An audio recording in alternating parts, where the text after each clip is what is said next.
Niin ennen kuin me nyt edes aloitetaan tätä videota, niin mun pitää mainita, että pahoittelut heikosta äänenlaadusta. Mä oon tässä muutaman tunnin koettanut korjaa tota äänenraitaa, mutta se on nyt niin hyvä kuin se on. Ensin mä haluaisin mainita, että mä oikeasti vähän koitan tässä aktivoitua ton kanavan suhteen. Tai tämän kanavan, mitä tässä katot. Mullahan on siis muita kanavia, mä nyt en ala sotkemaan niitä tähän näin, mutta tää kanava on jäänyt vähän hiljaiseksi viime aikoina. Mä ajattelin, että jos mä nyt vähän uudelleen brändään sitä ja alkaisin ehkä jopa lataamaan videoita uudelleen vähän aktiivisemmin, mutta no, katsotaan nyt miten tää tulee menemään. Saattaa mennä ihan pieleenkin. Ei muuta. Nauttikaa videosta. Joo, tervetuloa. Nykyisin tommonen auto, tuo punainen, mikä näkyy tossa noin. Pistellään sitä tässä sarjassa kuntoon, mutta just ostanut siis sen. Kävin vasta pelemässä viime yönä, mutta ei ollut vielä kameraa mulla silloin tässä näin. Valitettavasti mä en saanut mitään videoa. Tapahtuu ihan ekoista käyttökokemuksesta, mutta mä ajoin sen nyt tohon noin. Ja siitä alkaa nyt tää videosarja.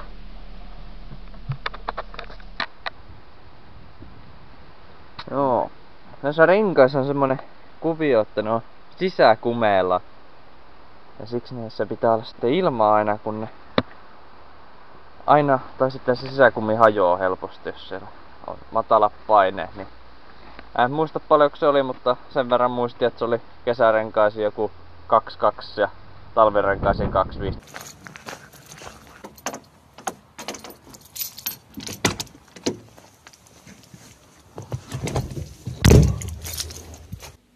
Aika helvetin vähän. 1,6 ja 1,8 baaria. En olisi kyllä uskonut, että ne on noin vähän. No nyt ainakin on tiedossa nämä. Pistetään nyt 2.4 näihin kesärenkaisiin, niin ainakin on ilmaa sitten niissä hyvin.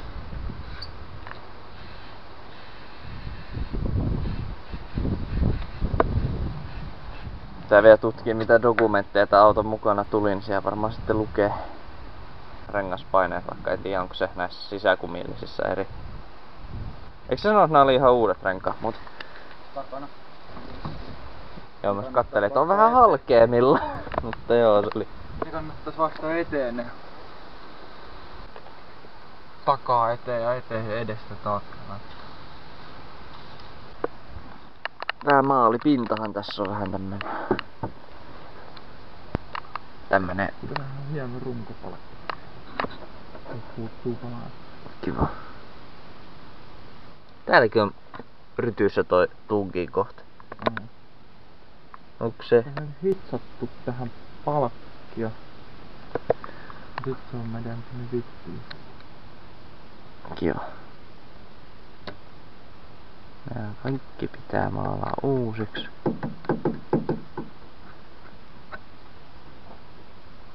Tää vaan lähtee niinku. Se on Miten tää on näin mennyt? iso pakkelipaikka tossa toiseen puoleen tässä näin. Tossa se valkoinen kohta. Luuletko, että se kestää? Se pakkelipaikka. Kestää. Eiku. Se hyvä haluun. Eiku nyt mä täysin mikä pakkeli on se. On pari lasikuitupaikkaa tehty tähän. Kiva.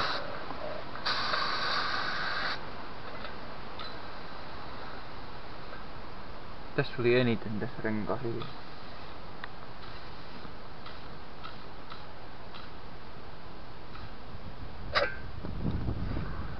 No nyt on ainakin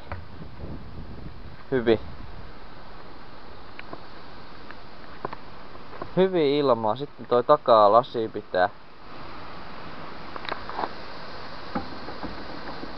Mä mietin, että olisikohan jotain olemassa jotain maalia, millä vaan tohon päälle ottaa vähän, kun en mä tiedä kehtaaks nostaa uutta.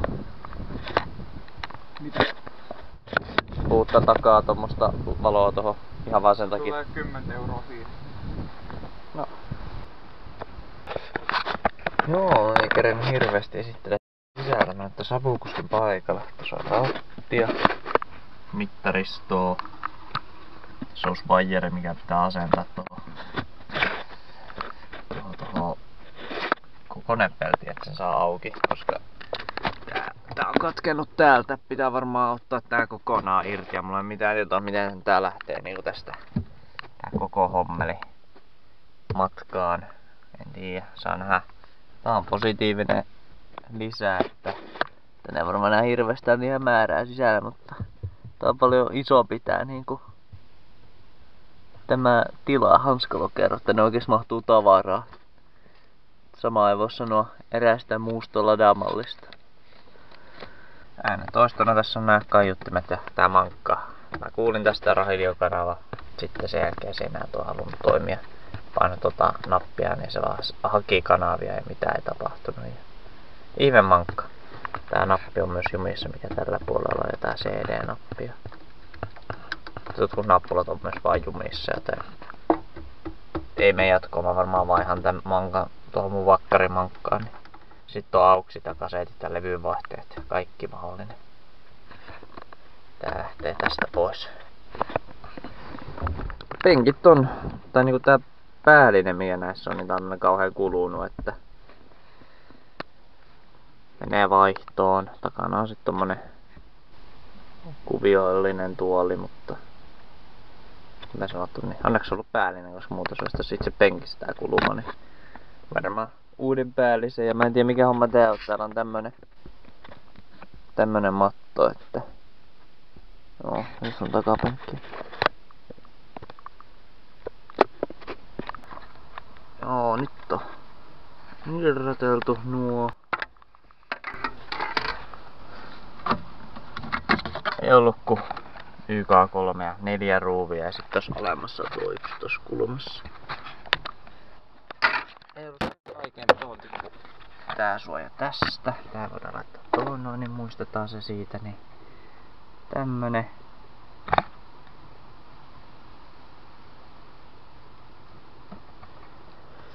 Ei roiku niinku 27, kun avasin, tästä tippu se tämä näin. Mikä tässä on tämä? Mulla on nyt tän nimen, mutta tämä näin tippu sieltä aina tosta roikkumaan. Täällä voisi ajaa ilman suojaa myös. Tämmönen mittari. Asennetaan se tohon noin, niin nähdään autosta kierrokset. Mä vedin tästä tämmösen johon. Tänne tulee tosta hanskalokerro ja tuolla oli reikä tehty jonkun edellisen omistajan toimesta. Tulee tuolta piuha ja se menee tästä ja se menee tonne noin. Käytännössä tähän johtoon. Käytännössä siihen johtoon. Ja sieltä se tulee tähän. Ja nyt mä oon sitten ottanut tästä ratialusen irti ja tästä tsekannut tää ruskeasta tulee niinku virtaa. Ja tää sininen on niinku, no tää on aina päällä tää sininen johto. Siinä on virtaa silloin kun tää avain on niinku päällä tää auto. Ja mä otan tästä plussan tähän näin, niin mä laitan tän mittarin. Mulla on nyt 2 puolesta teippiä tässä, mulla on tosi vähän työkaluja, niin ollaan aika perustavaroilla. Mä kiinnitän nyt tähän vaan. Tässä on valo rikki tässä mittarissa, mikä vähän ärsyttää. Mutta ei voi mitään. Joo, niin tää menee plussaan. Tähän on edellisen omistajan toimesta lyöty nämä 2 yhteen, eli siinä varmaan on yhdessä. Tää menee tohon, mikä tuolta tulee, ja sitten tässä on miinus. Ruskea ja musta menee miinukseen. En olisi näitä värejä tiennyt, mutta kun nämä on kerran tähän laitettu tälleen solmuun, niin kai niin menee just näin. Minä kiinnittelen ton mittaria tohon noin. Se mitä mä saan tänne, niin mä laitan tähän reppuselkäliittimellä, niin kuin mä tykkään sanoa, tai sitten mikähän se on, jakolaattaliitin nimeltään virallisesti se liitin, niin mulla on tässä tuossa ja jakolaattaliittimiä. Niin tommosella tykkään kiinni sen toisen, niin saatan toisen sitten siihen selkään ton vanhan piuhan. Sitten saa kätevästi napattua siitä välistä suoraan se sähkö. Joo, eipä muuta. Huono mulla ei käytetty kuvaamaan mitenkään tää laittamista, mutta käytetään mettelin selostuspuolella paremmin. Tää on vähän perseestä kuvat tällä kameralla yhtään mitään, niin Siellä komeasti lähtee tosta alta. Mulla nyt ei ollut muuta kuin maalarin teippiä, niin se ehkä näyttää vähän tyhmältä, mutta joo, sinne menee kuvassa ei varmaan hyvin näkyvä musta johto. Tässä oli tää luukku tässä välissä, niin mä ajattelin, että se voisi tänne taakse laittaa. Et sit kun se mittari on tässä kiinni, niin menee sekä luukun välissä johot. Joo, mä kytkin jo ton plussan tonne, no akujalka ei oo kylläkään kiinni, et ei tällä sähköjä mene, et siitä ei hätää. Siinä mä mietin, että tää tulee tänne hanskalokeroon. Millä mä saisin tän kätevästi tänne näin? Niin mä keksin tää vaijerin kuori, mikä mulla siis jäi tosta yli, tosta luukusta. Teippaan tän johon pään tähän kiinni, kun tämmönen suoraan mä saan ton heitettyä tosta välistä. Ja nyt jos mä vedän täältä, niin no, näin me ollaan saatu johto läpi tosta ylhäältä. Sellainen. Sitten voi vaan irrottaa tän teippiä. Tää on tämmöstä mukavaa teippiä, mikä lähtee yhdellä kädellä tosi helposti irti. No. Tuossa on tuo johto kumminkin. Tuo voi heittää tuonne. Tätä tulee käytettyä varmaan jatkossakin. Tuo on niin kätevä. Niin tämä vipu täällä ei toiminut aikaisemmin. Mutta minä korjasin sen. Annoin tämmöstä muovista tällaista, se oli hapertunut ihan halkeamille, niin eka mä mietin, mä laitoin siihen nippusiteitä tällä tavalla kiinni jatkopalaksi, jos ei tuolta halennut ihan vähän vaan, mutta se vaan halkesi lisää lisää. Lopulta mä leikkasin tuon mustan halki ja lisäsin tähän näin. Se musta oli tullut uudesta vaijerista, mä olisin kokonaan voinut tähän myös uuden vaijerin laittaa, mutta se oli paljon isompi homma olisi ollut. Niin mä nyt tein tälleen vaan, mä tän kuoren korvasin ja laitetaanko tää vääntynyt tälleen, mutta ei nyt haittaa, kun tässä on uusi vaijeri, niin tää on kireänä silti koko ajan. Koko ajan kireänä, niin tää on nyt hyvä justiinsa näin. Ja toimii. Nyt on mittari kiinni täällä näin. Se on nyt tommosella teipillä vaan. Mutta heti kun mä pääsen kotiin, niin mä tuohon kaksipuolesta teippiin. Ei sitä tällä hetkellä on paremminkin tossa, mutta kyllä se tossa pysyy. Näkee tosta kätevästi tuo kierrosmäärä ja pistääs tosta ensimmäinen testi käyntiin. Yksi valo on palannut. Ei haittaa, se on jarruneesta käsijarruvalo. Käsijarruvalo ei toimi, kun tää lattiamatto, mikä tässä on, niin on niinku se napi eessä. Se on niinku tossa alla se nappi sitten. Ja eli se toisen sanoen palaisi koko ajan. Saattaa olla jopa nykästy irti tuolta vaan, jotta se ei palaisi koko aikaa. Vähän rimppyy, kun kylmä kone. Ehkä ei ihan täysille kehtaa. Saattaa käydä huonomminkin. Sitten ihan kylmä on, kun on tässä ollut kuuma ja tälleen. En mä tiedä mitä mä selitän. No niin ja lähti iloisesti ja kyllä. Siellä on kierroksia ja vähän painaa tosta kaasua, niin kyllä nousee ja laskee tätä ryyppy kiinni, niin menee alle tonni, joka ihmeen tasaisesti käy siihen näin. On kyllä, on kova. Tuolla toimii hyvin tärää kone ja kierrokset tulee ja on komea. Toi mittari on niin hyvä, kun toi jo toimii.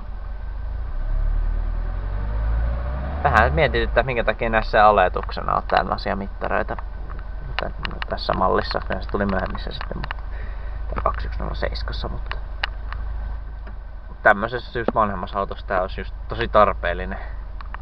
Tietää vähän milloin käyttää rikasti, niin kyllä se äänestää. Mutta eikö se ole hyvä? Ja kato miten hyvin saa piuhat. Menee tonne noin ja yksi menee tohon maahan ja täältä tulee plussa. Enpäs mun tunnekko kättä sinne vielä. Sitten tää menee täältä yläreunaa pitkin alta tulee tonne noin. Ne niinku Kyllähän mä ajattelin, että no tosta tohon mittaria just saa hyvin tohon noin laitettu. Ja sitten mietin tuolla laittaa se toisen mittari, jos tulee nyt tohon noin vai mihin, niin sit saadaan vierää siihenkin. Tai tosta takaa menemään vielä oikein, niin sit Niin, mutta sä tarvitsit sit sen jalustan sille vielä. Totta. Niin, siinä tulee se oma. En mä sitä painemittaria puhu. En mitään veden painemittaria, mutta se volttimittari siinä ei tainnut olla. Niin, siihen tarvii. Siihen mun pitää. Toinen homma, mä voin myös ländää sen tohon päälle vaan. Tohon noin. Ei tarvii tehdä jalustaa, mä vaan teippaa se. Niin, en mä tiedä. Oisko se mulla? Tässähän se on. Paljon sillä laidaan kiertää? En mä nyt kylmäkone. Ei kestä kylmäkone. Voin mä sulle 3 tonnia demonstroida. Joo, ei kehtaa enempää. Laita 5,5 tonnia. Enkä laita. Aita. Miksi? Aita. Miksi? Aita. En laita. Kylmä kone. En rupea rikkomaan tätä näin. Kun tää on muutenkin huonot öljyt ja tälleen. Ja kyllä se lada kiertää varmaan tonne 7 tonnia ainakin. Kyllä se kiertää. Nimenomaan, niin ei. Mutta en mä kylmällä rupea testaamaan. Mutta tohon tuo vielä, tää on vielä ladasta tää mittari, niin tohon päälle. Kyllä se tossa on hyvä.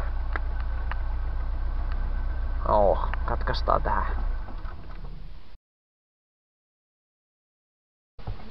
Nyt on tää mittari. Tässä myös näkyy, että on volttimäärä ja sitten kierrokset on tässä vieressä. On se kiva. Kaikki ne menee tänne taakse. Tässä on lopputulos.